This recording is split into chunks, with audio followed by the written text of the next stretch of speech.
Welcome to Chat With Me on the Side. Today we have the amazingly beautiful, wonderful, kind, and my friend and neighbor, Beth.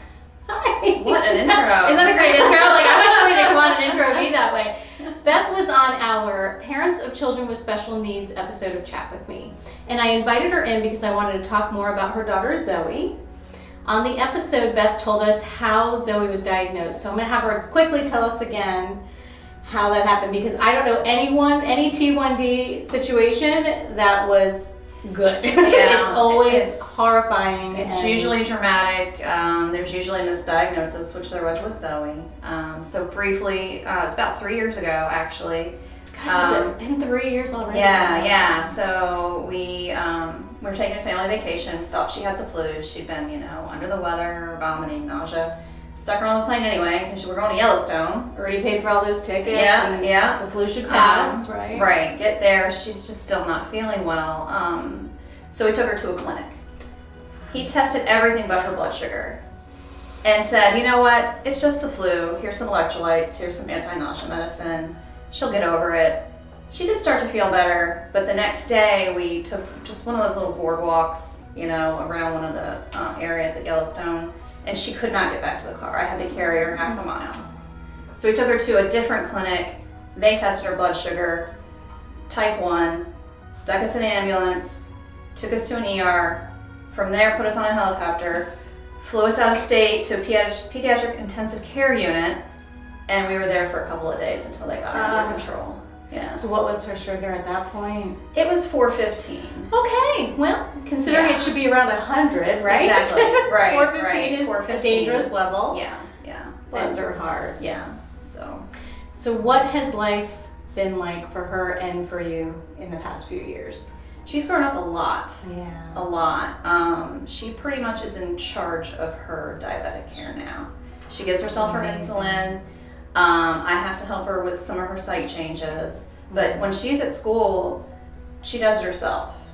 Okay. All of it. So she has a pump. Yeah, she's on a pump. So she knows, how does it tell her what? We have values calculated in. So a diabetic gets insulin every hour in little small doses, just like we do from our pancreas. And then she also, when she eats anything with sugar in it, any carbohydrate at all, rice, bread, anything, she has to figure out how many grams of carbs are in that and give herself enough insulin to cover those carbs. So she's gotten really good at math. Yes. You have to be, right? Right. Or does she have a calculator that she uses on her phone just in case? Her instrument tells her what it is, but you also kind of have to think to yourself, is that accurate? Because different foods react differently. Pizza doesn't act the same way a potato chip does. Interesting. Yeah. And everything affects her blood sugar. Everything. So she gets the reading, and then you also. I do. It's amazing. So she also, in addition to her pump, she wears, I don't know if you'll be able to get this on camera, but she wears a Dexcom, which is a blood glucose meter, on another site in her body.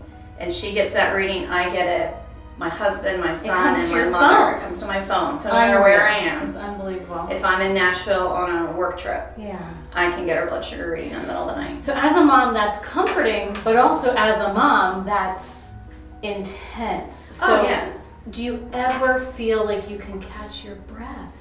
Like, do you ever? Right. How about during the night? Well, I'm up at least twice a night to look at my phone, and if she's good, I just can go back to sleep. Yeah. But if she has high or low, I have to go in and either, if she's low, give her some juice, which she doesn't even wake up and drink. I mean, she drinks in her sleep. Yeah. And if she's high, I just give her insulin, and she doesn't have any idea I've even been in there. And the insulin goes through a pump, or do you? A pump. Okay. A pump. Yeah. Wow. Yeah. So you've become a medical doctor. You've almost sort of earned your degree. All of us type 1 parents. Yeah. It's unbelievable. Yeah. And what's long term? Long term is this is her life. This is it. This is it. T1D is an autoimmune disease, so her body has attacked her pancreas to the point where she does not make insulin. If you do not have insulin, you do not live, because that's what takes the sugar out of your bloodstream and sends it to your body for energy. So type 1s before the discovery of insulin died.